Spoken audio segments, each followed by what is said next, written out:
येथील आटपाडी तालुक्यातील माजी जिल्हा परिषद सदस्य आदर्श सरपंच आटपाडी लोकनेते रामभाऊ पाटील यांच्या 10व्या पुण्यतिथी निमित्त काल 1 जूनला रक्तदान शिबिर कार्यक्रमाचे आयोजन करण्यात आले होते।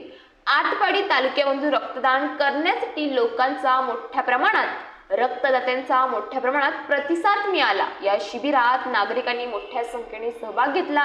अनेक रक्तदात्यांनी रक्तदान केले, ज्यामुळे रक्तपेढीमध्ये रक्त साठवून झाली। शिबिरात सहभागी झालेल्या नागरिकांनी रक्तदान करून समाजाला एक मदत केली।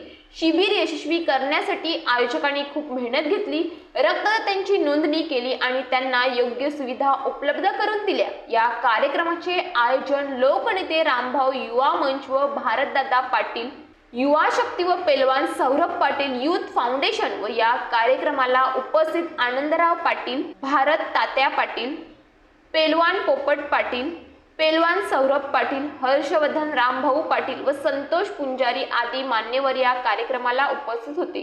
न्यूज पोलीस रिपोर्टर आकाश भिसे, सांगली।